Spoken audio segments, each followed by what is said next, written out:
Hello students, আজ তোমরা আবার আমার সাথে এবং নোমর নোমর চ্যানেলের সাথে একত্রিত হলো। তোমরা পড়ছো পিরিয়ডিক টেবিল ক্লাস 10 পার্ট 3। একইভাবে বলছি, আগের দুটো পার্ট দেখে নাও, খাতার নোট রেডি করে নাও, তারপর এই পার্টটা দেখলে তোমরা আরো ভালো করে বুঝতে পারবে যে তোমরা কি ধরনের পিরিয়ডিক টেবিল পড়ছো এবং পিরিয়ডিক টেবিলটা তোমরা নিজেরা তৈরি করতে পারছো কিনা সেটাও বুঝতে পারবে। চলে এসো, আজকে আমরা পড়ছি পিরিয়ডিক টেবিল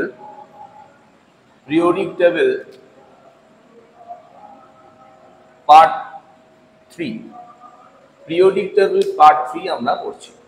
দেখো, আগের লাস্ট ভিডিওতে আমরা এইরকম একটা পিরিয়ডিক টেবিল রেডি করেছিলাম, যে পিরিয়ডিক টেবিলে আমরা কতগুলো ব্লক শিখিয়েছিলাম। ব্লক, আমরা যে পিরিয়ডিক টেবিলটা পড়বো আমরা আজকে সেটা ব্লক টাইপের পিরিয়ডিক টেবিল পড়বো, ব্লক দিয়ে, with block, periodic table with block. তো প্রথমেই বলি যে এইখানে যে ব্লকটা আমরা লিখেছিলাম সেটার নাম ছিল এস ব্লক। এইটার নাম ছিল এস ব্লক। দেখে নাও, এখানে যে মাঝে যে 10টা লাইন ছিল, অর্থাৎ 10টা গ্রুপ ছিল। এস ব্লকে দুটো গ্রুপ আছে, কারণ এসেতে ইলেকট্রন থাকতে পারে দুটো,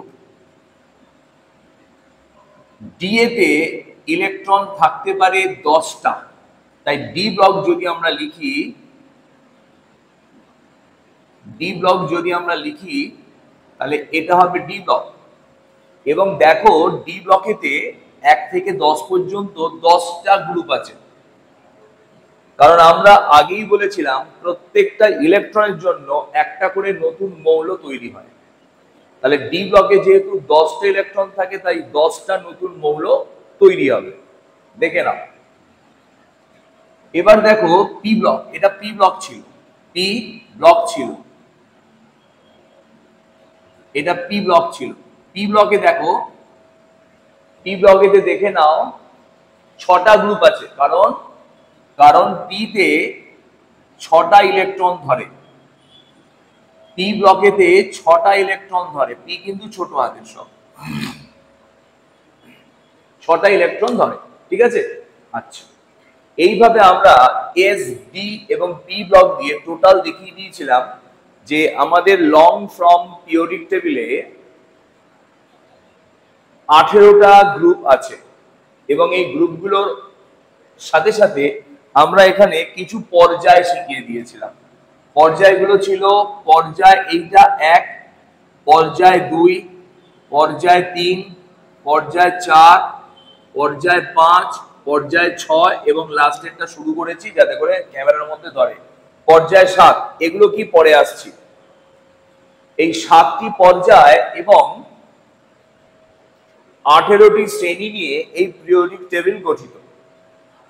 তো এই পিরিয়ডিক টেবিলগুলোকে আমরা কিভাবে নামকরণ করেছি তোমরা তো বুঝেই গেছো, তবু একবার বুঝিয়ে দিচ্ছি। এটা ছিল গ্রুপ 1, এটা ছিল গ্রুপ 2, এটা গ্রুপ 3, 4, 5, 6, 7, 8, 9, 10, 11 এবং 12। দেখে নাও পরপর আগে সাজানো, 3, 4, 5, এক লাইনে পড়ে দিলাম। এরপর এখান থেকে আসছে 13, 14, 15, 16, 17 and 18। ক্লিয়ার করে নাও। গ্রুপগুলোকে আমরা কিন্তু সাজিয়ে নিয়েছি। তোমরা কিন্তু এরকম যে পিরিয়ডিক টেবিলটা রেডি করছো সেটা কিন্তু এইরকম ভাবে কালারফুল রেডি করো। কালারফুল, দেখতে ভালো লাগবে, পড়তে ভালো লাগবে, বুঝতেও সুবিধা হবে। তাহলে আমরা এই যে নীল কালারের নাম্বারিং গুলো করলাম, এগুলো অবশ্যই কিন্তু ইউপ্যাক, আইইউপিএসি, ইউপ্যাক সিস্টেমের নামকরণ। তো আমরা এইভাবেই পড়াশোনা করব। লক্ষ্য করে দেখো, 3 থেকে 12 পর্যন্ত এই ডি ব্লকটা আমাদের সিলেবাসে নেই। তাহলে 1, 2 আছে, 13 থেকে 18 আছে। কেন ডি ব্লক আমাদের সিলেবাসে নেই বলেছিলাম, বলে দেবো, দেখে নাও। কারণ ডি ব্লক স্টার্ট হচ্ছে পরমাণু ক্রমাঙ্ক 21 থেকে, আমাদের পরমাণু ক্রমাঙ্ক 20 পর্যন্ত ছিল, অর্থাৎ ক্যালসিয়াম পর্যন্ত পরমাণু ক্রমাঙ্ক ছিল। তাই ডি ব্লক আমাদের স্টার্ট হচ্ছে যেহেতু 20 পর থেকে, তাই আমরা ডি ব্লকটা আমাদের সিলেবাসে নেই বললাম।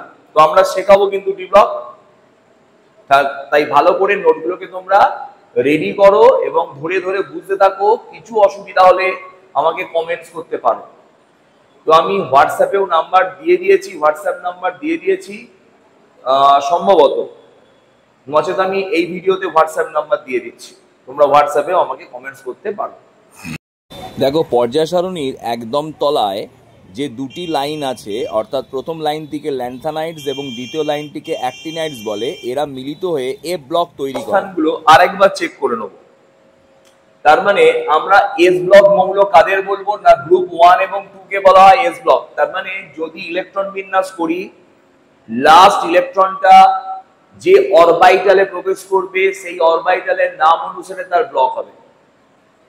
কিরকম ভাবে, ধরে নাও আমি ফার্স্টেই বলছি হাইড্রোজেন, হাইড্রোজেন 1s1, তাহলে ইলেকট্রন কোথায় প্রবেশ করেছে, এস এ।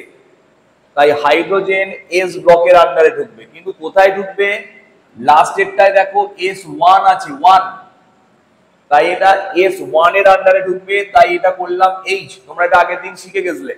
এবং যেহেতু 1 আছে তাই এটা 1 নম্বর পিরিয়ড বা 1 নম্বর পর্যায়ের মৌল। ক্লিয়ার হলো? আচ্ছা, এখানে চলে এসো। এরপর আসছে হিলিয়াম, দেখো 1s2। তাহলে বলো হিলিয়ামের অবস্থান কোথায় হবে, বলো দেখি। হিলিয়ামের অবস্থান পিরিয়ড 1, তার মানে এই লাইনের মধ্যে কোথাও হবে। এই যে পিরিয়ড 1 এবং এস এর ইলেকট্রন কটা আছে, 2। তাহলে হিলিয়ামের অবস্থান হওয়া উচিত 1 নাম্বার গ্রুপের এই পজিশনে। দেখে নাও, এই পজিশনে হওয়া উচিত ছিল, এই জন্য লাল কালার দিয়ে উল্টে লিখলাম। তার মানে এই হিলিয়াম এস ব্লকের মৌল হওয়া উচিত ছিল। দেখো, এটা কিন্তু একটা ব্যতিক্রমী অবস্থান, খুব ভালো করে বোঝো। তাহলে এই অবস্থানটা দিয়ে আমাদের কোনো অসুবিধা নেই। কিন্তু দেখা গেল এই নিষ্ক্রিয় মৌল, তাই নিষ্ক্রিয় মৌলকে আমরা সর্বদা গ্রুপ 18 এ রাখি। তাই এর অবস্থান 1 নম্বর পর্যায়ের 2 নম্বর শ্রেণীতে হওয়া উচিত ছিল। তা সত্ত্বেও অবস্থানটা আমরা লিখলাম হিলিয়ামের এই জায়গায়। বুঝে নাও ব্যাপারটা, এটা কিন্তু ব্যতিক্রমী অবস্থান। অর্থাৎ প্রত্যেকটা পর্যায় সারণীর মেন একটা উদ্দেশ্য ছিল, সেটা তার বৈশিষ্ট্য ভিত্তিক অবস্থান, যেটা মেন্ডেলিভও ভুল করেও ঠিক করেছিলেন। তাহলে আমাদের ইলেকট্রন বিন্যাস, আমাদের পারমাণবিক ক্রমাঙ্ক, পারমাণবিক গুরুত্ব যাই হোক, সেইভাবে আমি যেখানেই সাজাই, last of all men part হচ্ছে এদের ধর্ম কোথায় আছে, সেই অনুসারে এদের অবস্থান হবে। তাহলে যেহেতু হিলিয়াম এস ব্লকের মতো সক্রিয় নয়, এস ব্লকরা সবাই সক্রিয়, মানে সক্রিয় ধাতু, সব বোঝাবো আসছি। তাই হিলিয়ামের ওই জায়গায় অবস্থানটা আমরা না করে হিলিয়ামকে নিয়ে চলে এসেছি 18 নম্বর শ্রেণীতে। বোঝা গেল? ওইটা ওখানে লিখে রাখলাম, কারণ এটা একটা সুন্দর টপিক, তাই ইউজ করলাম। তো যাই হোক, একটা ছোট্ট প্রশ্ন আছে, এই গোটা 13 থেকে 18টা কি ব্লক? P block. এই ইলেকট্রনটা ঢুকছে কোথায়? লাস্টে এসে।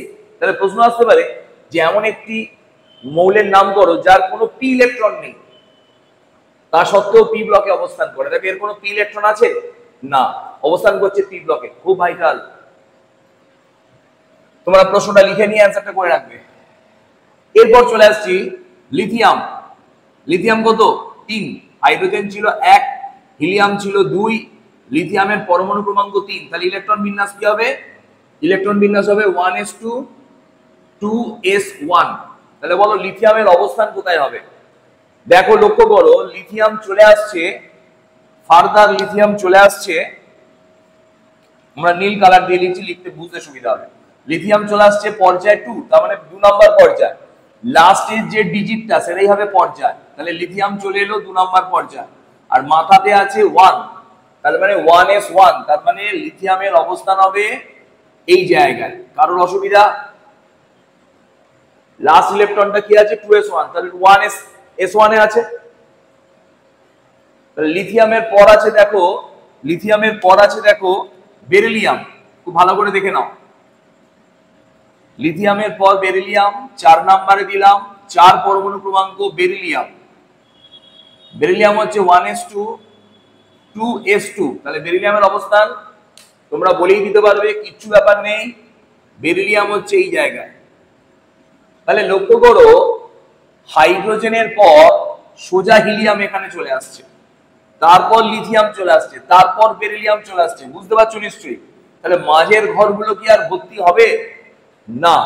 তাই মাঝের ঘরগুলো যেহেতু ভর্তি হচ্ছে না, তাই মাঝের ঘরগুলোকে আমরা মুছিয়ে দিলাম, এবং দেখো তোমাদের বইয়ের পিরিয়ডিক টেবিল রেডি হয়ে গেল।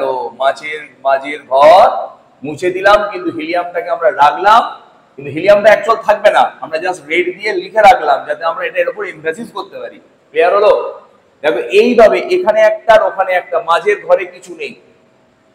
এবার তোমাদের মনে অনেক সময় প্রশ্ন আছে যে স্যার লিথিয়ামের পর তো বেরিলিয়াম, তারপর তো স্যার বোরন আসছে, বোরন 5, অ্যাটমিক নাম্বার 5, তো স্যার এই ঘরগুলো কেন ফাঁকা? এইটা নয় বুঝলাম ফাঁকা আছে, আপনি বুঝিয়ে দিলেন, কারণ হাইড্রোজেনের পর হিলিয়াম, তারপর আসছে লিথিয়াম, মাঝে কেউ ঢোকার জায়গা নেই, মানে কেউ আসবে না।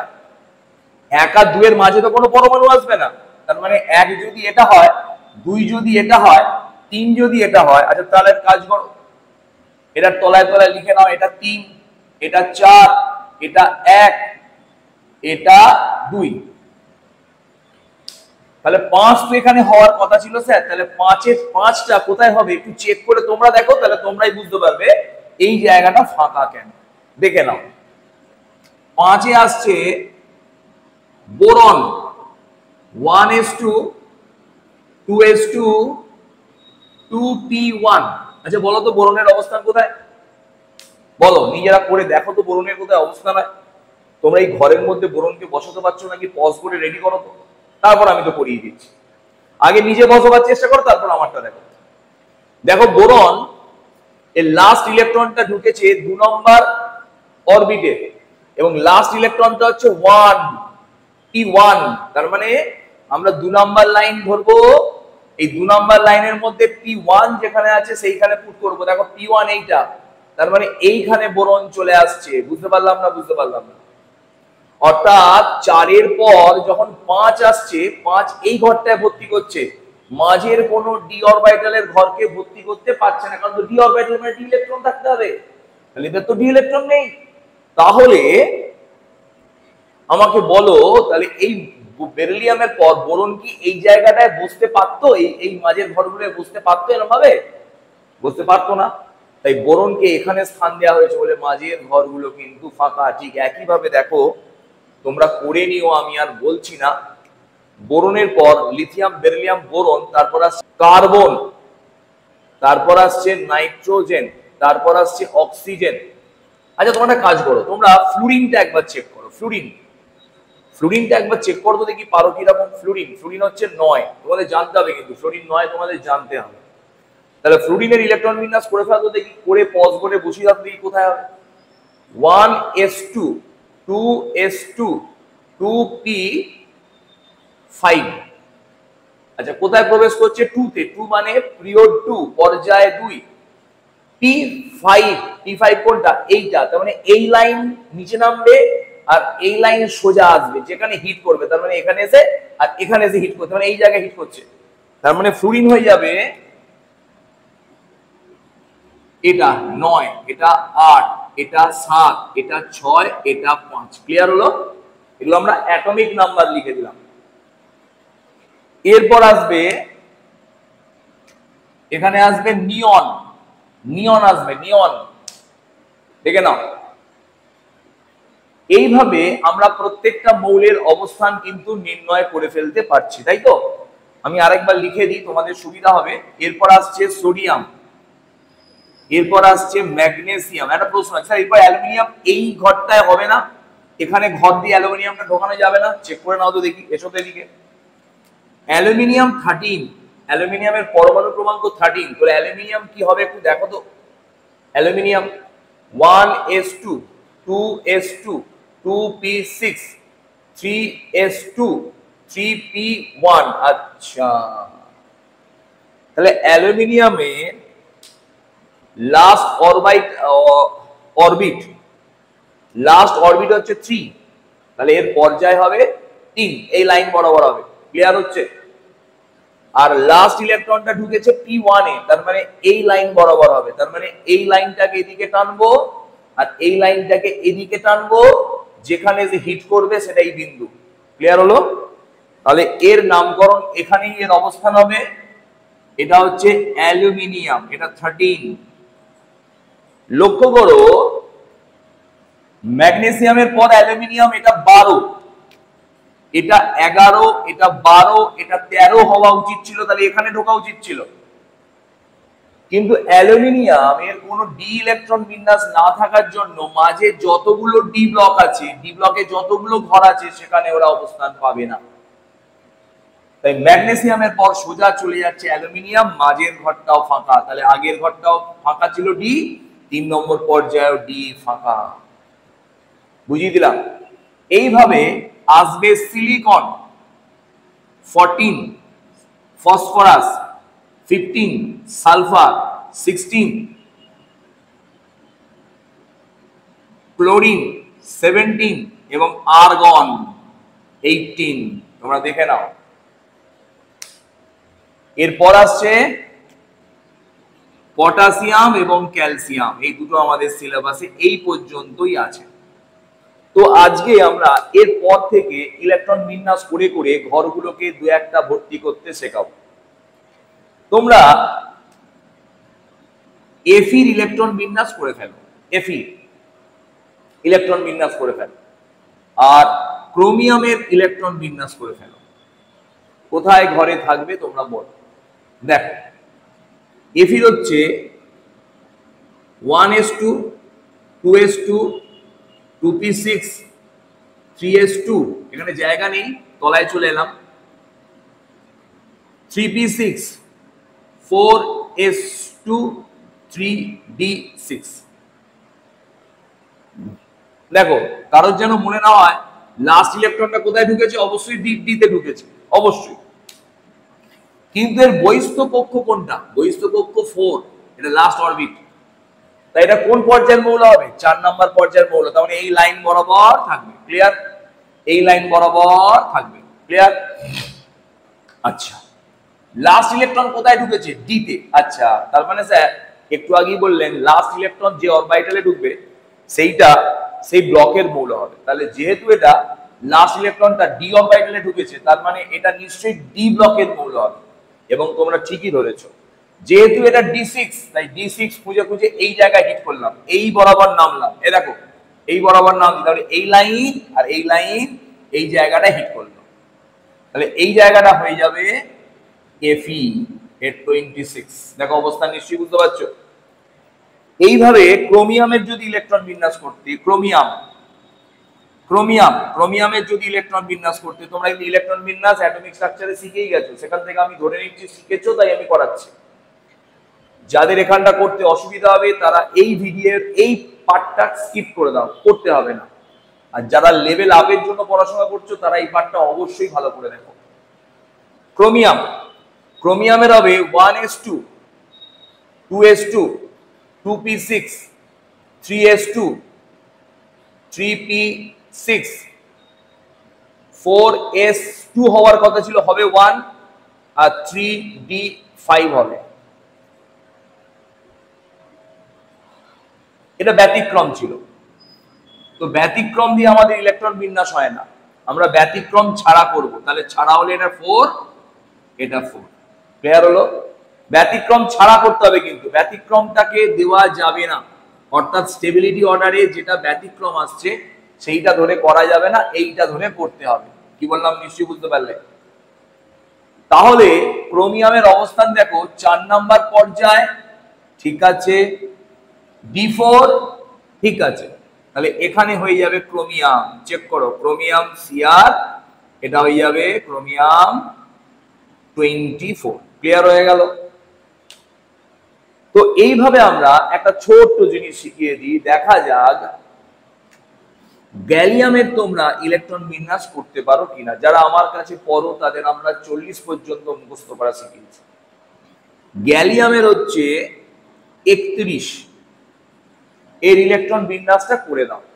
দেখো আমি করছি, তোমরা আমার সঙ্গে করতে থাকো। 1s2, 2s2, 2p6, শুধুমাত্র আমি করছি, তোমরা খাতায় ঢুকছো, তোমরা পারছো না, তোমরা পজ করো, আগে করো, নিজে করো, তারপর আমার সাথে মেলাও, দেখো তাহলে কিন্তু পড়াটা একদম সুন্দর করে হয়ে যাবে। 2p6, 3s2, 3p6, 4s2, 3d10 করলে 30, এবার আসবে 5s, 3d10, সরি 4p1। তো স্যার এইগুলো আপনি কি করে করছেন, এর জন্য অ্যাটমিক স্ট্রাকচার ক্লাস 9। তাহলে লক্ষ্য করো এখানে লাস্ট পর্যায় কোনটা, 4, এর থেকে বেশি বড় পর্যায় নেই, মানে বেশি বড় আউটার অরবিট নেই, তার মানে 4 নাম্বার পর্যায়তেই থাকবে গ্যালিয়াম। এই লাইনে কোথাও না কোথাও তো থাকবে এই গ্যালিয়াম। আচ্ছা, লাস্ট ইলেকট্রনটা ঢুকেছে p1, মানে p অরবিটালে, তার মানে গ্যালিয়াম d অরবিটালে না। দেখো লক্ষ্য করো, অনেকের কিন্তু ডাউট আছে যে স্যার এর তো d ইলেকট্রন আছে, আপনি বললেন স্যার হিলিয়ামের d ইলেকট্রন নেই, লিথিয়ামের d ইলেকট্রন নেই, বোরনের d ইলেকট্রন নেই, তাই স্যার এরা s আর p তে ঢুকেছে, d টা ফাঁকা, মানলাম। স্যার এর তো d ইলেকট্রন আছে, তাহলে ওকে কেন আপনি d এর মধ্যে রাখবেন না বলছেন, ও d ব্লকে অবস্থান হচ্ছে না। না, d ইলেকট্রনটা থাকা বড় কথা নয়, লাস্ট ইলেকট্রনটা যে অরবিটালে ঢুকবে সেই অরবিটালের নাম অনুসারে তার ব্লক হয়। কথাটা কানে কামড়ে বলে দিলাম, ভালো করে শুনে নাও।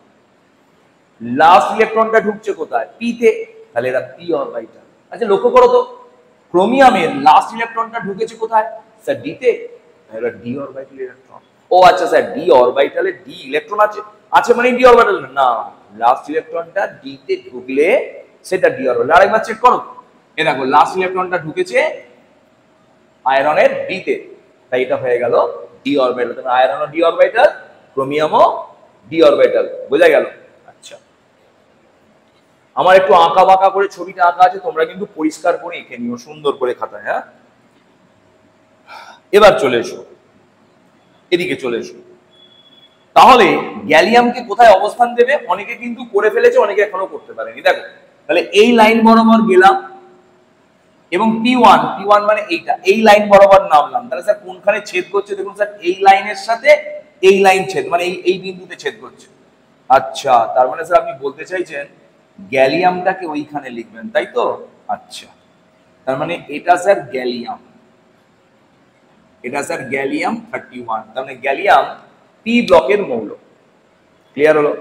আচ্ছা, তো আজকে আমরা একটা ট্রিক শেখাবো, ট্রিকটা খুব ভালো করে শোনো।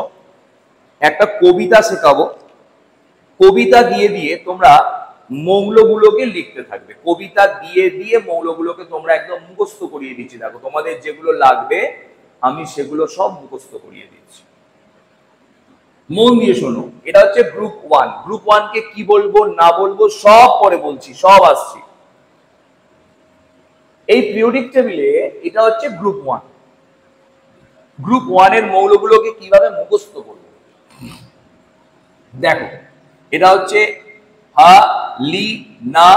কব্র, রুবিডিয়াম, পটাশিয়াম রুবিডিয়াম, সে ফরার।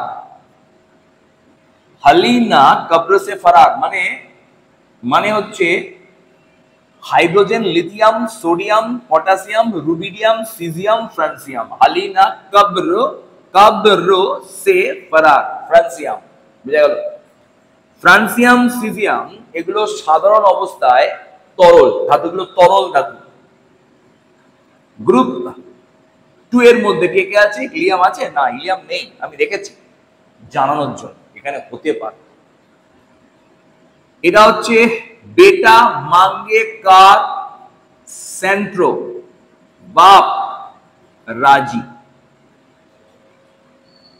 বেরিলিয়াম, ম্যাগনেসিয়াম, কার মানে ক্যালসিয়াম, সেন্ট্রো মানে স্ট্রনসিয়াম, বাপ মানে বেরিয়াম, রাজি মানে রেডিয়াম। ক্লিয়ার হলো? এরপর আমাদের ডি ব্লকে শুধু এইটাকে মুখস্থ করাবো, দেখে নাও একবার খুব মন দিয়ে শুনে নাও একবার। ডি ব্লকটাকে আমরা অন্য কালার দিয়ে লেখার চেষ্টা করছি। এটা হচ্ছে সায়েন্স টিচার विनीता कुमारी मन फी को नी कु जेडन जलता है। साइंस टीचर विनीता कुमारी मन फी को नी कु जलता है। Scandium, titanium, vanadium, chromium, manganese, iron, cobalt, nickel, कपार, जिंक। ক্লিয়ার করে নাও। এই নামগুলোর সাথে সাথে ওগুলোকে মুখস্থ করলে তোমরা কিন্তু পরপর নামগুলো মুখস্থ করে রাখতে পারবে বলে আমার মনে হয়। গ্রুপ 13 খুব ভালো করে দেখো। গ্রুপ 13 এর মৌলগুলো হচ্ছে বেঙ্গন, আলু, গাজর, ইন, খেলা। এর পরের মৌলগুলো আমাদের লাগে না বলে আমরা কবিতা এগুলোকে আনিনি। এই নামগুলো আমরা ইউ প্যাকে শিখে নেব। ক্লিয়ার? বেঙ্গন, আলু, গাজর, ইন, খেলা। Boron, aluminium, gallium, indium, thallium. Clear? Sir এর পরমাণু ক্রমাঙ্কগুলো শিখিয়ে দিন না। শিখিয়ে দেবো, দাঁড়াও, ওয়েট করো। শিখিয়ে দেবো পরমাণু ক্রমাঙ্ক। স্যার এগুলো মুখস্থ করবেন না স্যার? ট্রিক আছে স্যার, ট্রিক। কার আচ্ছা, এটা হচ্ছে chemistry sir get some problem. Chemistry sir get some problem. Carbon, silicon, germanium, tin, lead. Clear? এখানে চলে এসো। नई परसन आर्सेनिक सब बिगड़ी। नई परसन आने से सब बिगड़ी। এখানে চলে এসো। অক্সিজেন, সালফার, অসিটিপো, oxygen, sulphur, selenium, tellurium, polonium. फिर काल बाहर आई aunty. Fluorine, chlorine, bromine, iodine, astatine. Hina, Nina और करीना एक्सरे रंगीन। আর যেহেতু এটা লাস্ট মৌল তাই এর নামটাকে আমরা লিখে দিলাম, নাম হচ্ছে ওজি। তার মানে হিনা, নীনা और करीना एक्सरे रंगीन ओजी। ओगानेशन, हिलियम, नियन, आर्गन, क्रिप्टन, जेनन, रेडन, ओगानेशन। ক্লিয়ার হয়ে গেল? আচ্ছা, এইগুলোকে আমরা এইভাবে মুখস্থ করে নেব। গোটা পর্যায় সারণীটা মোটামুটি আমরা মুখস্থ করিয়ে দিলাম।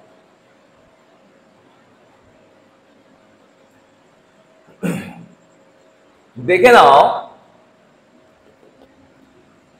এই মৌলগুলোর পরমাণু ক্রমাঙ্ক কি করে বার করবেন স্যার? এর কোনো রুলস আছে? আছে। রুলসটা ভালো করে দেখে নাও। রুলসটা হচ্ছে, খুব মন দিয়ে শুনবে। রুলস হচ্ছে 2, 8, 8, 18, 18, 32, 32। এই রুলস। এটা কি রুলস পরে আসছে। অর্থাৎ যার 2 নেই তার 2 থেকে শুরু হবে, যার 2 আছে তার 8 থেকে শুরু হবে। ক্লিয়ার হলো না? এদিকে চলে এসো। এটা দুর্ধর্ষ ট্রিক করাচ্ছি।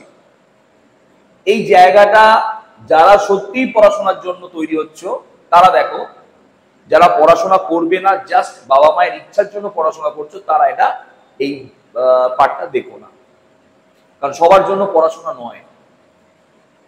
যারা পড়াশোনাকে 100% দেবে, পড়াশোনার প্রতি 100% ডিভোটেড হবে পড়াশোনা তাদের 500 ফিরিয়ে দেয়। তো আমরা এটা এখন বুঝতে পারবো না, আমার ডায়লগ বলে মনে হবে। যখন তোমরা কোনোদিন বড় হতে পারবে তখন বুঝতে পারবে যে আমাদের এই 4-5 বছরের ডিভোশন আমাদের সারা জীবনের লাইফটাকে দাঁড় করিয়ে দিয়ে গেল। বিরাট করে পড়ো, সময় খুব অল্প, জীবন একটাই, সুযোগ একবার আসবে, হাতছাড়া করো না। কোনো স্টুডেন্টকে আমি বারবার বলছি, কেউ হাতছাড়া করো না, 100% 200% লাগিয়ে দাও। তোমার সামনের ছেলেকে টপকাও, তারপরে আবার প্রবৃত্তি আসবে তার সামনের ছেলেকে টপকাবে। স্কুলে একজন ফার্স্ট হয়, তাহলে সে কাকে টপকাবে? সেই মাধ্যমিক লেভেলের যে ফার্স্ট হতে চাইছে বা যে আরো তার উপর লেভেল, তাকে টপকাও। সবসময় আগিয়ে যাবার প্রচেষ্টা করো। আর পড়াশোনাগুলোকে শুধু মুখস্থ ভিত্তিক করো না, নিজে ধরে ধরে পড়ে পড়ে বুঝে বুঝে একটা বেস তৈরি করো। বেস তৈরি না করলে পরবর্তীকালে গিয়ে তোমরা হোঁচট খাবে। তাহলে দেখো, এখানে শুরু হয়েছে 1, এর পরমাণু ক্রমাঙ্ক আমরা জানি হাইড্রোজেনের 1। এটা কিন্তু স্যার জানার মুখস্থর ব্যাপার না, এটা হাইড্রোজেন 1। স্যার শুরু হচ্ছে কি থেকে? 1 থেকে। তার মানে স্যার এখানে কি রুলস লাগাবো? 2। আচ্ছা, তার মানে 1 এর পর আপনি 2 লাগাচ্ছেন। তাহলে দেখুন 1 + 2 = 3। ও, প্লাস করে করে যেতে হবে। আচ্ছা, এরপর কোন রুলস? 8। দেখুন স্যার এখানে লাগালাম 8। 3 + 8 কত হচ্ছে? 11 মিলছে। এরপর কি রুলস লাগাবো? স্যার আবার ফার্দার 8। 11 + 8 = কি হচ্ছে? 19। ক্লিয়ার হয়ে যাচ্ছে? আচ্ছা স্যার, এবার কি রুলস লাগাবেন? না স্যার, এরপর লাগাবো 18। কালারগুলো চেঞ্জ করছি, তোমরা নিশ্চয়ই বুঝতে পারছো। তাহলে 19 + 18 36 একে 37, 37। ক্লিয়ার হচ্ছে? 37 এর পর আবার আসছে 18, কত হচ্ছে? 54 একে 55, 55। আচ্ছা, তাই তো? 3 × 8 = 54, ভুল করছি? 14 ঠিক আছে। আর এখান থেকে যখন এখানে যাচ্ছি 18 এর পর 18 হয়ে গেছে, 18 হয়ে গেছে, 18 এর পর কি আসবে? 32। আচ্ছা, এটা স্যার সিরিজ পর পর আগে এগিয়ে যাচ্ছে। এরপর আসছে দেখো 32, বুঝতে পারা যাচ্ছে নিশ্চয়ই? তাহলে 32 + 55 কত হয় বলো? 32 + 55 কত হয় বলো? 57। আর এটা হচ্ছে 3 + 8, 87। তাহলে ফ্রান্সিয়াম 87। ক্লিয়ার হয়ে গেল? লক্ষ্য করো, এইভাবে এই রুলসটাকে আমরা ক্যারি আপ করতে পারি বা ফলো আপ করতে পারি। কিরকম ভাবে? দেখো, এখানে 2 আছে না, কোনখান থেকে স্টার্ট হচ্ছে? 4 থেকে। তাহলে 4 থেকে স্টার্ট হওয়ার জন্য আমরা এই 2টাকে বাদ দিয়ে দেবো, বাস। Rule same. স্যার অনেকের প্রশ্ন হবে, স্যার 32 এর পর আবার তো 32 আছে, স্যার এখানে 32 যোগ করুন না। আরে স্যার, এর তলায় আর কে আছে? কাকে যোগ করবো, কি বার করবো? তাই ওই অবধি আমরা যেতে পারলাম, আর যেতে পারলাম না। দেখো, লক্ষ্য করো, খুব ইম্পর্টেন্ট। তাহলে বেরিলিয়ামের পর কে আসছে? তোমরা বুঝেই গেছো। দেখো, প্রথমে 8, তাহলে 8 যোগ করলে কত হয়? 12। 4 + 8 = 12। তারপর কি আসছে বলো? তারপর কি আসছে বলো? 8 এর পর কি আসছে বলো? আবার 8, ফার্দার 8, ফার্দার 8, ফার্দার 8, ফার্দার 8, বলো। 12 + 8 = 20। এরপর কি আসছে বলো? 18। আচ্ছা, 18 স্যার, ঠিক আছে, 18। তাহলে 20 + 18 কত হচ্ছে? 38। দেখো মিলছে কিনা দেখো, 37 এর পর 38, এটাও মিলে যাচ্ছে। উপর থেকে নামছি, মিলে যাচ্ছে। আশা করি বুঝতে পারছো। বুঝতে না পারলে আরেকবার দেখো, আবার একবার দেখো, ঠিক বুঝে যাবে। এরপর 18 কভার হয়েছে একবার, তাহলে সেকেন্ড 18। এরপর কাকে যোগ করবো? ফার্দার 18। তাহলে 38 + 18 কত হবে? 60, 50, 56। চেক করো, 56। 18 এর পর কে আছে? 32, 32। তাহলে 32 কে যোগ করো, কত আসছে? 88। মিলে যাচ্ছে। দেখো 70, 87, 88 মিলছে কিন্তু। আর উপর থেকে নামলেও মিলে যাচ্ছে। আমরা ডি ব্লকটা এখন শেখাচ্ছি না, পি ব্লকে চলে এসো। ডি ব্লক আমাদের সিলেবাসে নেই। পি ব্লকের ক্ষেত্রে খুব মন দিয়ে শোনো। পি ব্লকের ক্ষেত্রে আমরা স্টার্ট করব কোনখান থেকে দেখে নাও, এই দুটোকে বাদ দিয়ে দেবো। স্যার পি ব্লকের ক্ষেত্রে 2টা তো বাদ হবে, বুঝতে পারলাম, কারণ স্যার 5 থেকে শুরু হচ্ছে। 8টা কেন বাদ দিয়ে দিচ্ছেন? না, এই যে 8টা মাঝখানে ঢুকে গেছে, তো ওর জন্য 8টা বাদ হচ্ছে। আমি যারা বলছি সেভাবে ট্রিকটা বোঝো। এইটা তো বাদ যাচ্ছি কেন না, 2 না থাকলে 2 থেকে শুরু, যেমন হাইড্রোজেনের 2 ছিল না, 2 থেকে শুরু করেছে। কিন্তু বাকিদের তো স্যার কারোরই 2 নেই স্যার। হ্যাঁ, এর 2 আছে, এর 2 আছে, তাহলে এখানে 2 ধরা যাবে না। 2 থাকলে 2 ধরা যাবে না, 2 এর কম থাকলে 2 থেকে ধরবো। তাহলে এখান থেকে স্যার স্টার্ট হবে, দেখে নাও আমি খুব ভালো করে বলছি ব্যাপারটা, খুব মন দিয়ে বোঝো। এই পার্ট থেকে স্টার্ট হবে। এবার তোমরা সাজিয়ে নাও, নিজেরাই বার করে নিতে পারবে, আমাকে বলতে হবে না। দেখবে একবার, দেখে নাও। আমি একটা দেখাচ্ছি, রেড কালার দিচ্ছি, নাহলে এখানটা তোমরা বুঝতে পারবে না। দেখো, এখান থেকে এখানে আসছি, ফার্স্ট 8 + 5 13, ক্লিয়ার? এখান থেকে এখানে আসছি 18, বুঝে নাও কিন্তু তোমরা, চেষ্টা করো বোঝা। 18 + 13 31 মিলছে স্যার। এখানে আসছি স্যার সেকেন্ড 18, তাহলে 31 + 18 মানে 19 49। আচ্ছা, তারপর 32 হচ্ছে 1 আর থেকে 1, 7 আর 1 8, 31 ভ্যালিয়াম 31। স্যার এরপর আর দেবেন? এখানে তো দেননি। আরে এরপর তো আর একটা 32 আছে, আর এখানে তো আমার একটা ঘর আছে, এই যে ঘরটা। তার মানে এখানে যে মৌলটা আসবে সেই মৌলটা হবে 3 8 1 13 113 14 15 16 17 18 118। দেখো বুঝে গেলে নিশ্চয়ই, বুঝে গেলে তোমরা, তাই তো? তাহলে এইভাবে আমরা প্রত্যেকটা মৌলকে বার করে ফেলতে পারবো। কিন্তু একটা ছোট্ট কথা বলি, হিলিয়ামে দেখো, লক্ষ্য করো, হিলিয়ামের ক্ষেত্রে আমরা এই এই এই রুলসটা অ্যাপ্লাই না করে জাস্ট শুধু অনলি এই চ্যাপ্টারের ক্ষেত্রে 8 8 18 18 32 32 এইটা অ্যাপ্লাই করবো। কেন না, আমরা হিলিয়ামের ক্ষেত্রে 2টা বাদ দিয়ে 8 থেকে শুরু। আগে তোমরা লিখে নাও, গোটাটা ভালো করে গুছিয়ে নাও, লিখে নাও। তাহলে এইভাবে আমরা প্রত্যেকটা মৌলের অ্যাটমিক স্ট্রাকচার বার করে ফেলতে পারবো। তার মানে আমি শুধু হাইড্রোজেন জানবো, সবার অ্যাটমিক স্ট্রাকচার বার করে ফেলবো। ক্লিয়ার হলো? আচ্ছা, এখানে আমি কটা পর্যায় পেয়েছি, খুব মন দিয়ে শোনো। আমি কিন্তু বোর্ডটা মুছবো, আছে তার আগে একটু দেখে নাও। একটা কথা বলি, এখানে একবারে বলে দিচ্ছি, গ্রুপ 6 পিরিয়ড 6 পিরিয়ডের এটা মুছছি, তোমরা পজ করে তো আগে লিখেই নিয়েছো। 6 পিরিয়ডে এটা শুরু হচ্ছে সিজিয়াম, এটা ল্যান্থানাম,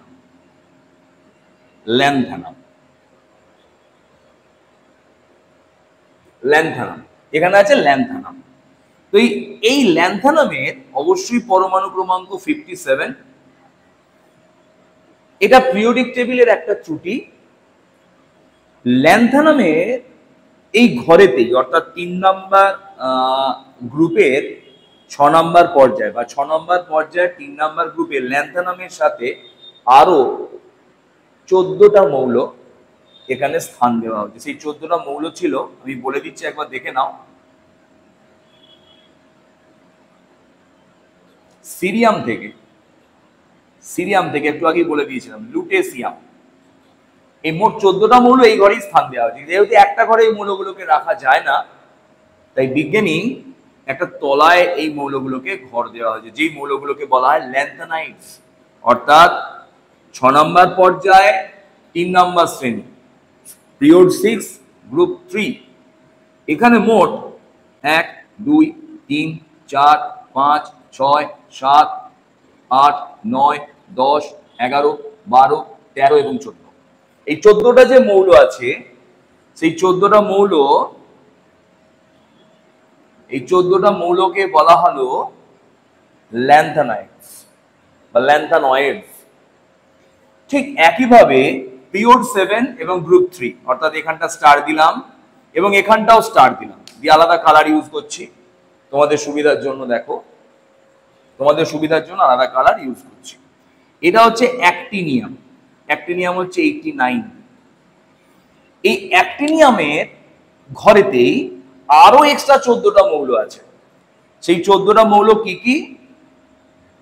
থোরিয়াম থেকে আমি এখানে লিখে দিচ্ছি, ঘরগুলো ফাঁকা আছে তো, ফাঁকা কেউ কিন্তু নেই। এই থোরিয়াম থেকে মোট লরেন্সিয়াম পর্যন্ত এই মোট 13টা, মানে এখানে আছে থোরিয়াম আর এখানে আছে লরেন্সিয়াম এলআর। এই থোরিয়ামের আণবিক গুরুত্ব হচ্ছে 71 সম্ভবত, আর লরেন্সিয়ামের আণবিক গুরুত্ব হচ্ছে 103। এটা হচ্ছে 58 আর এর হচ্ছে 90। 58 প্লাস 14, 58 প্লাস 13, 71। 58 প্লাস 13 মানে 167। হ্যাঁ, ঠিক আছে দেখে নাও, ঠিক আছে। তো এখানে একটা ছোট্ট জিনিস বলে দিলাম, তো এই থোরিয়াম থেকে লরেন্সিয়াম পর্যন্ত এই যে মৌলগুলো আছে, এই মৌলগুলোকে আমরা নাম দেবো অ্যাক্টিনয়েডস, কারণ এগুলো সব তেজস্ক্রিয় মৌল, তাই এর নামকরণ করা হয়েছে অ্যাক্টিনয়েডস। আচ্ছা, এই ল্যান্থানয়েডস ও অ্যাক্টিনয়েডস একত্রে এফ ব্লক এলিমেন্টস। তোমরা লিখে নাও, আমরা বলে বলে যাচ্ছি, তোমরা লিখে নাও। মৌলগুলো শ্রেণী বিভাগ করছি পর্যায় ভিত্তিক মৌলগুলোর কিভাবে শ্রেণী বিভাগ করবো দেখে নাও। পর্যায় ভিত্তিক মৌলগুলো শ্রেণী বিভাগ করছি, পর্যায় ভিত্তিক মৌলগুলোর কিভাবে শ্রেণী বিভাগ করবো দেখে নাও। আমরা এইখানটা মুছছি, তোমরা কিন্তু একটা স্ক্রিনশট নিয়ে লিখে নেবে। আমি একটুখানি মুছলাম তোমাদের সুবিধার জন্য। দেখো এখানটা আমার কাজ হয়ে যাবে, মন দিয়ে শোনো। প্রথমে হচ্ছে পর্যায় 1। পর্যায় 1-এ একটা ছক তৈরি করছি। পর্যায় 1-এ মোট মৌল সংখ্যা, প্রথমে হচ্ছে পর্যায়, প্রথমে আচ্ছা লিখে নাও, প্রথমে লেখো পর্যায়, তারপর লেখো মৌল সংখ্যা, তারপর লেখো পর্যায়ের নাম, আর তারপর লেখো প্রাথমিক মৌল ও শেষ মৌল। পর্যায়, মৌল সংখ্যা আর প্রাথমিক আর অন্তিম মৌল। ঠিক আছে, পর্যায় লেখো, মৌল সংখ্যা লেখো, প্রাথমিক আর অন্তিম মৌল লেখো, তারপর লেখো, আমি এটা মুছছি, এই জায়গাটাও মুছতে হবে, মুছে দিচ্ছি। প্রাথমিক মৌল আর অন্তিম মৌল, তোমরা ফুল করে লিখে নেবে। হ্যাঁ, অন্তিম মৌল আর লিখবো, লাস্টে লিখবো গ্রুপটার নাম। এইভাবে আমরা সাজিয়ে নিলাম। ফার্স্টে পর্যায়, তারপর লিখছি মৌল সংখ্যা, তারপর লিখছি প্রাথমিক মৌল, অন্তিম মৌল, আর তারপর লিখছি নাম। দেখো এর মধ্যে আমাদের হয়ে যাবে। তোমরা গুছিয়ে সুন্দর করে পরের পার্টে লিখবে, এটার পরে লিখবে তোমরা। পর্যায় 1, পর্যায় 2, 3, 4, 5, 6 এবং 7। ভালো করে দেখো, মন দিয়ে শোনো। এই ভিডিওটা তোমাদের শুধু 10-এই সাহায্য করবে না, তোমাদের 11-ও এই ভিডিওটা অনেকটা সাহায্য করবে। দেখো, পর্যায় 1-এর মৌল সংখ্যা 2। আচ্ছা, তার মানে না 2। পর্যায় 2-এ মৌল সংখ্যা 8, 18, 32 এবং 32। দেখো যারা বুদ্ধিমান তারা বুঝেই গেছো যে আমরা এই যে ট্রিকগুলো ইউজ করছিলাম, 2, 8, 8, এটা 8 ছিল, 18, 32, 32, তার মানে এটা মৌল সংখ্যা দিয়ে এসেছিল। ওই যে ট্রিকটা আমরা ইউজ করেছি, যার সাহায্যে আমরা পরমাণু ক্রমাঙ্ক রেডি করছি, সেটা এসেছিল মৌল সংখ্যা দিয়ে। ক্লিয়ার হচ্ছে এবার? 1 নম্বর পর্যায়ে 2টো মৌল, তারপর 8টা, 18টা, 32টা, মানে এইভাবে যোগ করে আমরা পরমাণু ক্রমাঙ্কগুলোকে বার করেছি। তখন ওটাই ছিল ট্রিক। বোঝা গেল কিভাবে এলো? এবার দেখো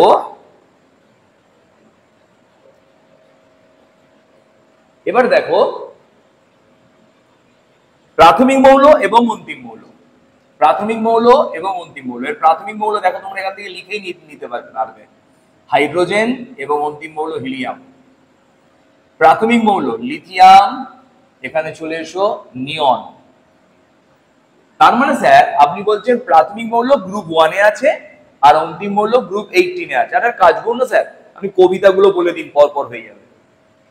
হালি না কব র से फरार, और हिना नीना और करीना एक्सरे रंगीन ओजी। আচ্ছা, এবার দেখো পর্যায়গুলোর নাম কি কি, পর্যায়গুলোর কি কি নাম আছে একটু দেখে নাও, খুব মন দিয়ে শোনো, পর্যায়গুলোর নামগুলো দেখে নাও। নামগুলো আমি লিখছি, আলাদা কালার আমি ইউজ করছি নাম লেখায়। নাম হচ্ছে ফার্স্ট এরটার নাম হচ্ছে হ্রস্ব আচ্ছা অতি হ্রস্ব পর্যায়, অতি হ্রস্ব পর্যায়, অতি হ্রস্ব পর্যায়। তারপরটা হচ্ছে প্রথম হ্রস্ব পর্যায়, তারপরটার নাম হচ্ছে দ্বিতীয় হ্রস্ব পর্যায়, তারপরটার নাম হচ্ছে প্রথম দীর্ঘ, প্রথম দীর্ঘ পর্যায়, তারপরটার নাম হচ্ছে দ্বিতীয় দীর্ঘ পর্যায়, তৃতীয়টার নাম হচ্ছে প্রথম অতি দীর্ঘ পর্যায়। দ্বিতীয়টার নাম অ্যাকচুয়াল দ্বিতীয় অতি দীর্ঘ পর্যায় লেখা উচিত ছিল, কিন্তু একটু লাল কালি টাচ করছি, একে লেখা হলো অসম্পূর্ণ পর্যায়। ভালো করে বুঝে নাও, বর্তমানে এই পর্যায়টি পূর্ণ হয়ে গেছে, তাই আমরা এই পর্যায়কে এখন আর অসম্পূর্ণ পর্যায় বলবো না, এখন বলি আমরা দ্বিতীয় অতি দীর্ঘ পর্যায়। কিন্তু যদি প্রশ্ন আসে যে বলতো অসম্পূর্ণ পর্যায় কোনটা, তখন কিন্তু আমরা এই 7 নাম্বার পর্যায়টাকেই অ্যান্সার করব। এইভাবে আমরা পর্যায়ের নামগুলো শিখে গেলাম। একটা ছোট্ট কথা বলি, আচ্ছা বলতো আমাদের পর্যায় সারণীতে এখন বর্তমানে মোট কতগুলি মৌল আছে? না স্যার আপনি তো লিখেই দিলেন 118টা মৌল। তো বর্তমানে 118টা মৌলের পরেও 119 এবং 120 নম্বর মৌল আবিষ্কার হয়ে গেছে। তো এই সমস্ত মৌলগুলো যে আবিষ্কার হচ্ছে, এই নামগুলোকে মনে রাখা খুব কঠিন, এত মৌলের নাম মনে রাখা যায় না। তার জন্য একটা ছোট্ট ট্রিক আছে, তোমাদের আমি শেখাচ্ছি, সে মৌলগুলোর নাম কিভাবে আমরা জানবো বা অন্য কি নাম আছে।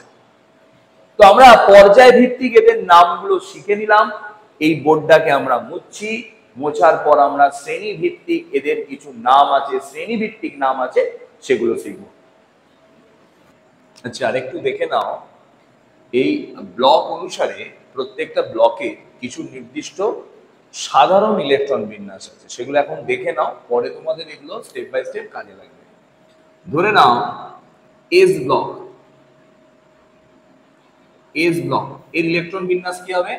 NS1 or 2, মানে NS1 or 2 মানে N এর মান হতে পারে 1 2 3 4 1 2 3 4 ইত্যাদি, মানে অরবিট, লাস্ট অরবিটটা আমরা ডিনোট করি N দিয়ে। এবার দেখে নাও এস ব্লকের পর আসছে পি ব্লক। পি ব্লকের আমরা ইলেকট্রন বিন্যাস করি, পি ব্লকের আমরা ইলেকট্রন বিন্যাস করি NS2 NP 1 2 6 1 2 6 1 2 6, এটা পি ব্লকের ইলেকট্রন বিন্যাস। অনেক সময় NS2 NP 1 2 5 লেখা হয় পার্টিকুলার, এবং NS2 NP6 এটাকে 0 ব্লক হিসাবে ধরা হয়। এটা বিভিন্নভাবে বিভিন্ন ধরনের রুলস অনুসারে ধরা হয়, তো আমরা এইটাই জানবো। যেমন একটা ছোট্ট আইডিয়া দিয়ে দেখো, অক্সিজেন, এর ইলেকট্রন বিন্যাস হচ্ছে 1s2 2s2 2p4। তাহলে সাধারণ ইলেকট্রন বিন্যাস কি হলো না, সাধারণ ইলেকট্রন বিন্যাস হলো দেখো ns2 np4। np4 মানে লক্ষ্য করো, তার মানে এটা np126 এর আন্ডারে পড়ে গেল, 1 থেকে 6 এর মধ্যে হতে পারে, তো দেখানো হলো 4। এইভাবে আমরা ডি ব্লকের ইলেকট্রন বিন্যাস করব। ডি ব্লকের ইলেকট্রন বিন্যাস করব। ডি ব্লকের ইলেকট্রন বিন্যাস দেখো n-1 d 1 2 10 ns1 or 2। এটা হলো ডি ব্লকের ইলেকট্রন বিন্যাস। এরকম ভাবে একটু বুঝে নাও, আমি লিখে দিয়ে একটু বুঝে নাও। দেখো, ধরে নাও manganese 1s2 2s2 2p6 3s2 3p6 4s2 3d5। তাহলে এর ইলেকট্রন বিন্যাস কিভাবে লেখা হয় দেখো, প্রথমে ডিটাকে লেখা হয়, তাহলে বহিস্থ কক্ষটাকে আমরা কি ধরছি n, তাহলে এটাকে যদি লাস্টে লিখি তাহলে ns2, আর ডিটাকে যদি আগে লেখা হয় তাহলে হয়ে যাবে n-1 3d5। দেখো লক্ষ্য করো, এটাতে মিলছে ns1 আর 2 ns2, আর n যেহেতু বহিস্থ কক্ষ 4, তাহলে 3 কত হবে n-1। ডি এ কটা ইলেকট্রন আছে 5টা, তাহলে 5টা লিখি। তাহলে এখানে কত হতে পারে 1 থেকে 10 পর্যন্ত যে কোনো একটা হতে পারে। আচ্ছা, আর লাস্ট হচ্ছে এ ব্লক।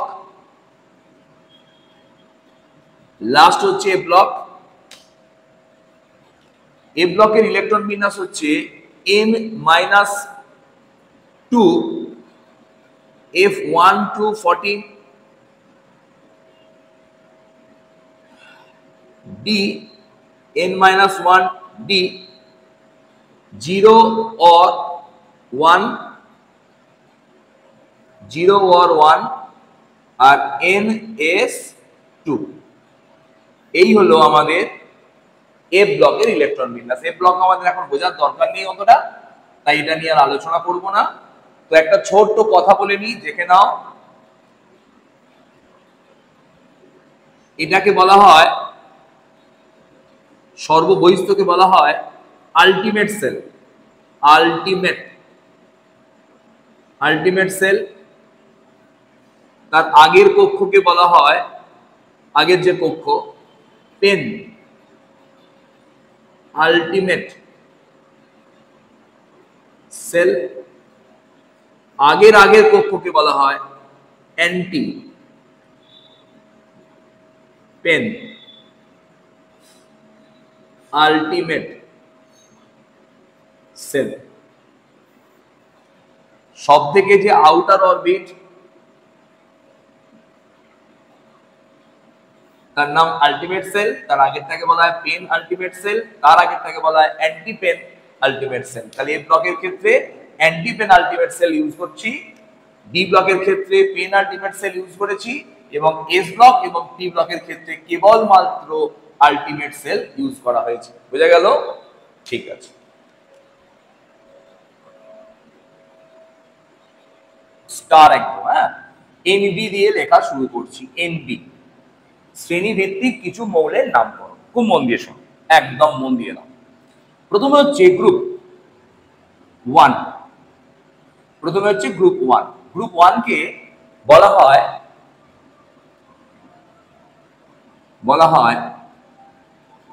ক্ষার ধাতুর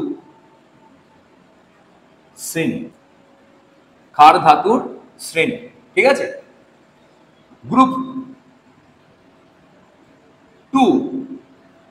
2 কে বলা হয় ক্ষারীয় মৃত্তিকা ধাতুর শ্রেণী, ক্ষারীয় মৃত্তিকা ধাতুর শ্রেণী। গ্রুপ 3, গ্রুপ 3 থেকে ভালো করে দেখে নাও, 3 থেকে 12 পর্যন্ত, 12 পর্যন্ত এই যে টোটাল শ্রেণীগুলোকে অ্যাকচুয়াল বলা হয় ডি ব্লক, ডি ব্লক। এবং গ্রুপ 1 এবং গ্রুপ 2 কে একত্রে বলা হয় এস ব্লক। সবটা ক্লিয়ার করে দিচ্ছি, শুধু লিখে নাও। এর মধ্যে স্পেশাল 3 থেকে 11 পর্যন্ত যে গ্রুপটা আছে সেই গ্রুপটার নাম হচ্ছে ট্রানজিশন এলিমেন্টস। ট্রানজিশন এলিমেন্টস মানে একে বলে সন্ধিগত মৌল। সন্ধিগত মৌল, সন্ধিগত মৌল কাকে বলে আমরা একটু পরেই আসবো। একে বলে সন্ধিগত মৌল। ক্লিয়ার হলো? আচ্ছা, এরপর চলে আসছি গ্রুপ 11। এই গ্রুপ 11 এর একটা স্পেশাল নাম আছে, একে বলা হয় মুদ্রা ধাতু শ্রেণী। মুদ্রা ধাতু শ্রেণী। এই গ্রুপ 11 এর মধ্যে আছে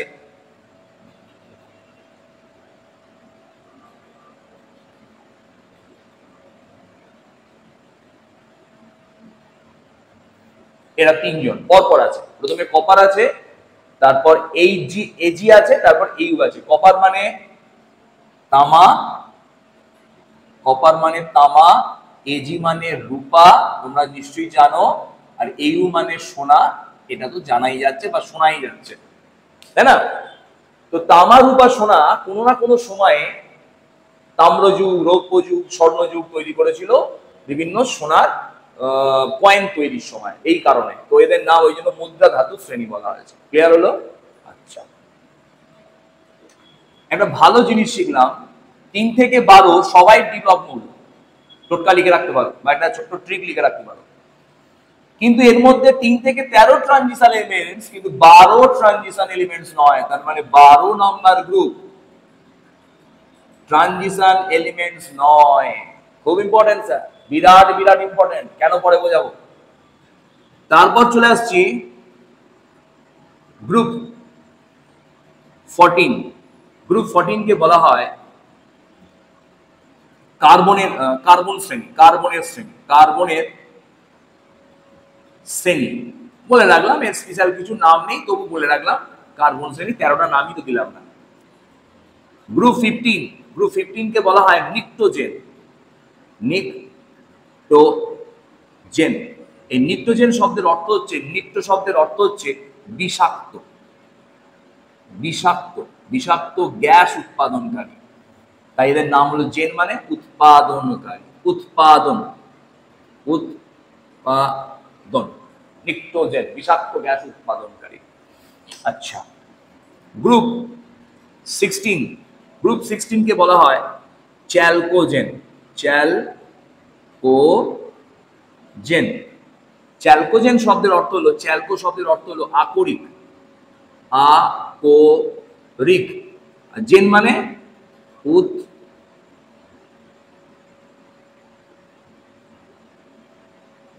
উৎপাদনকারী, আকরিক উৎপাদনকারী। বুঝে গেল? আচ্ছা, দেখে নাও গ্রুপ 17। গ্রুপ 17 কে বলা হয় হ্যালোজেন। হ্যালোজেন, হ্যালোজেন শব্দের অর্থ হলো, হ্যালো মানে হেলাস থেকে আসছে, সমুদ্র, সমুদ্র লবণ থেকে থেকে উৎপন্ন, থেকে উৎপন্ন, সেই জন্য বলা হয় হ্যালোজেন। হেলাস শব্দের অর্থ হলো সি সল্ট। হেলাস শব্দের অর্থ হলো সি সল্ট। হেলাস, হেলাস। আর নিশ্চয়ই তোমরা বুঝেই গেছো, গ্রুপ 18 কে আর বলতে হবে না, এটাকে বলা হয় নোবেল গ্যাস। নোবেল গ্যাস, গ্যাসের গ্রুপ, নোবেল গ্যাস শ্রেণী, নোবেল গ্যাসের শ্রেণী, নোবেল গ্যাসের শ্রেণী বা এর অপর নাম নিষ্ক্রিয়, নিষ্ক্রিয় নিষ্ক্রিয়, নিষ্ক্রিয় শ্রেণী, নিষ্ক্রিয় গ্যাসের শ্রেণী, নিষ্ক্রিয় গ্যাসের শ্রেণী, নিষ্ক্রিয় গ্যাসের শ্রেণী, নোবেল গ্যাসের শ্রেণী বা নিষ্ক্রিয় গ্যাসের শ্রেণী। নোবেল কেন বলে না? এ কারোর সঙ্গে বিক্রিয়া করে না, নিজের মতো থাকে, তাই নোবেল বলে। একটা ছোট্ট কথা বলে, এই গ্রুপ 11 এর মধ্যে এই এজি এবং এইউ এবং এর সাথে একটা জিনিস অ্যাড করছি প্ল্যাটিনাম, যদিও এই শ্রেণীতে নেই। এই তিনটে খুব মূল্যবান ধাতু, মূল্যবান ধাতু, তাই এই তিনটে ধাতুকে একত্রে বলা হয় বর ধাতু। বর ধাতু, এটাকে অনেক সময় নোবেল মেটালও বলে। স্যার এটা কেন লেখালেন? নোবেল গ্যাস আর নোবেল মেটাল ভুলিয়ে যায়, তাই দুটোকে একসঙ্গে লিখিয়ে রাখলাম। তাহলে গোটা শ্রেণীর যতগুলো নাম ছিল আমরা সমস্ত নামগুলো করে ফেললাম। মৌলগুলো 100 পরবর্তী যে মৌলগুলো আসছে, যে মৌলগুলো আবিষ্কার হচ্ছে, সেই মৌলগুলোর নামকরণ শেখাবো। তো তার আগে একটা ছোট্ট ট্রিক বলে দিই, ছোট্ট ট্রিক দেখে নাও। বলি ইউরেনিয়াম 92, ভালো করে দেখে নাও। ইউরেনিয়াম 92, ইউরেনিয়াম আছে কোথায়? অ্যাক্টিনাইডসে আছে। অ্যাক্টিনাইডস বা নয়েডসও লেখা যায়, অ্যাক্টিনাইডস, অ্যাক্টিনাইডস মৌলের মধ্যে আছে কে? ইউরেনিয়াম। ইউরেনিয়ামের পরমাণু ক্রমাঙ্ক 32, এই 92। তো দেখা গেছে এই ইউরেনিয়ামের, খুব মন দিয়ে শোনো, ইউরেনিয়ামের পরমাণু ক্রমাঙ্ক 92 এবং ইউরেনিয়াম পর্যন্ত, ইউরেনিয়াম পর্যন্ত অর্থাৎ অর্থাৎ দেখো লিখছি আমি, প্রথমে আছে থোরিয়াম, অ্যাক্টিনাইডসের প্রথম হলো থোরিয়াম, তারপর প্রোটোঅ্যাক্টিয়াম, তারপর ইউরেনিয়াম। এটা 90, এটা 91, এটা 92। ক্লিয়ার হয়ে গেল? 92 ক্লিয়ার হলো? আচ্ছা, এই ইউরেনিয়ামে পর্যন্ত মৌলগুলো প্রকৃতিতে পাওয়া যায়, অর্থাৎ প্রকৃতিতে এই মৌলগুলো তৈরি হয় বা বিভিন্ন খনিতে এই মৌলগুলো পাওয়া যায়। এই ইউরেনিয়ামের পরবর্তীকালে যে মৌলগুলো এলো, যেমন এরপর এসছে নেপচুনিয়াম, তারপরে প্লুটোনিয়াম, প্লুটোনিয়াম, প্লুটোনিয়াম, এরপর আসছে এটা অ্যামেরেসিয়াম। এইভাবে এই সমস্ত যে মৌলগুলো তৈরি হলো, এই সব মৌলগুলো কিন্তু কৃত্রিম মৌল, অর্থাৎ এই মৌলগুলো এর পরবর্তীকালে যত মৌল আবিষ্কার হয়েছে সব মৌলগুলো কিন্তু কৃত্রিম মৌল, অর্থাৎ প্রকৃতিতে এদের পাওয়া যায় না, কৃত্রিমভাবে এদের তৈরি করা হয়েছে। এবং এর মধ্যে এই ইউরেনিয়াম আইসোটোপটাও, কিছু কিছু আইসোটোপ আছে ইউরেনিয়ামের যেটা প্রকৃতিতে পাওয়া যায়নি, কৃত্রিমভাবে তৈরি করা হয়েছে। তো ইউরেনিয়াম পর্যন্ত মৌলগুলো প্রকৃতিতে পাওয়া গেলেও তার পরবর্তী মৌলগুলো প্রকৃতিতে পাওয়া যায়নি, তাই এই সমস্ত মৌলগুলোকে আমরা নাম দিয়েছি ট্রান্সুরেনিক এলিমেন্টস, ট্রান্সুরেনিক এলিমেন্টস, তাই তো? তো এই মৌলগুলোকে পরীক্ষায় আসতে পারে যে কোনগুলো ট্রান্সুরেনিক মৌল এবং তার নাম লেখো। এবার এখানে চলে এসো, আমরা আজকে আইইউপিএসসি নেমিং অফ এলিমেন্টস করছি। দেখে নাও এর নামগুলো, দেখে নাও। এটা 1 2 3 4 5, 1 2 3 4 5 6 7 8 9। এর নামকরণগুলো দেখো, 1 থাকলে নাম হবে, আর একটা আছে 0, 0, 0 থেকে শুরু করছি। 1 থাকলে নাম হবে নীল, সরি 0 থাকলে নাম হবে, 0 থাকলে নাম হবে নীল। 1 থাকলে নাম হবে আন, 1 থাকলে নাম হবে আন।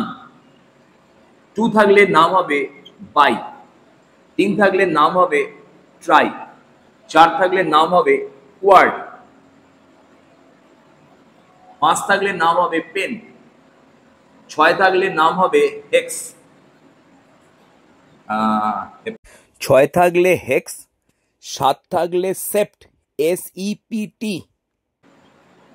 8 থাকলে নাম হবে অক্ট, 9 থাকলে নাম হবে এন। এই নামগুলোকে আমরা অ্যাড করে নেব আমাদের পড়ায়।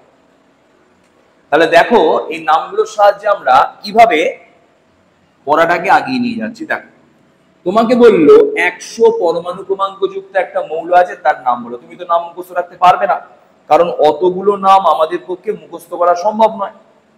তাহলে আমরা এই 100 নাম লিখছি কিভাবে, দেখো খুব মন দিয়ে শোনো। 1 থাকলে কি নাম হয়? আন। 0 থাকলে কি নাম হয়? নীল। আবার একটা 0 আছে, কি নাম হয়? নীল।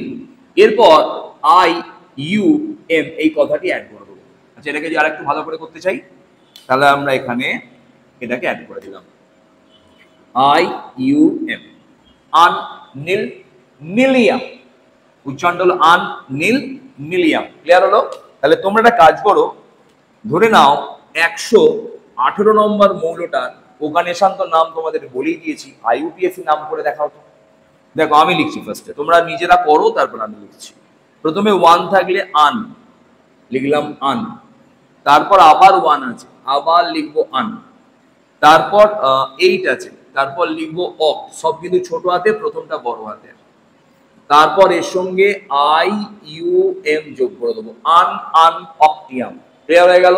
তাহলে এইভাবে যদি তোমাদের আরো খান কতক দেওয়া হয়, তোমরা নিশ্চয়ই করে ফেলতে পারবে। 109 নম্বর মৌলটার নাম কি হবে? না, 109 নম্বর মৌলটার নাম হবে ফার্স্টেই হচ্ছে আন, তারপর হচ্ছে নীল, তারপর হচ্ছে এন্নিয়াম, আননীল এন্নিয়াম। তাহলে এইভাবে তোমরা ইউপ্যাক নামগুলো শিখে গেলে। ইউপ্যাক নামগুলো তোমরা করতে পারবে। একটু বলে দিই আর কি, পর্যায়গত ধর্ম নয়, আগে নয়টা বলে দিই, এটা যে পড়ে নাও। পর্যায়গত ধর্ম নয় কারা? এর মধ্যে আছে প্রতি সরাঙ্ক, প্রতি সরাঙ্ক, রিফ্র্যাক্টিভ ইন্ডেক্স, প্রতি সরাঙ্ক। এরপর আছে তড়িৎ পরিবাহিতা, তড়িৎ পরিবাহিতা বা তাপ পরিবাহিতা।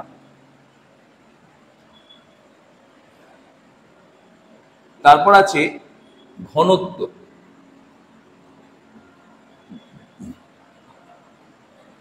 তো এই যে ধর্মগুলো আমি বলছি, চৌম্বকত্ব,